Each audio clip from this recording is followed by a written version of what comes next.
I managed to manifest my ex back on multiple occasions, and he would come back. I'd do all the techniques. I'd focus on the external. I'd focus on him, and do all the techniques that work.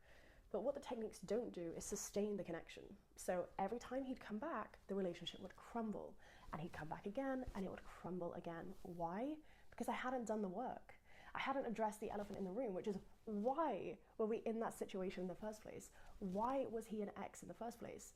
And the answer was me. I was the problem. My low self-esteem, my insecurities, my low self-concept. I hadn't even touched it. What was I doing?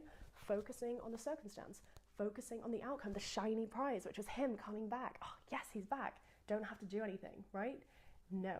So thank God you don't have the things that you're looking for right now. Thank God that he hasn't come back or she hasn't come back, because you're doing all these techniques, manifest an ex, manifest a text, manifest the money, whatever, but you haven't shifted anything inside. So when you get the thing, it's going to crumble before your eyes, which is what I kept experiencing. When you shift your self-concept to someone that is loved, adored, and cherished, and you love yourself fully, it doesn't matter about the circumstances. You recognize, oh, hang on a minute, I don't even know who that person was that created that circumstance, but it dissolves in front of your eyes because it's completely irrelevant. And so quickly, once you raise your self-concept, you start to see, like, there's no other word for it other than miracles, is essentially what I'm experiencing and what I want you guys to experience. What you need to do now is that now that you know better, now that you can see where you've gone wrong, you need to take responsibility for that, but don't dwell in it. Forgive yourself for what you've done, and now focus on who it is you want to be.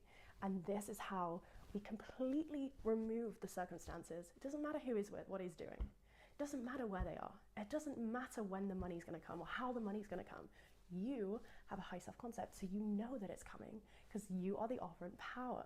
Do you understand? When we're trying to manifest things, we do these techniques, meditation, all of this, and then we kind of just wait for it. Where is it? Why is it not here yet? You haven't done anything, okay? If you're sat there waiting for things and you're focusing on the circumstance, you haven't changed anything internally. This is so important. You don't need to wait for anything because you already have, you already are, you're already being, you're embodying that new identity. And this is why circumstances do not matter.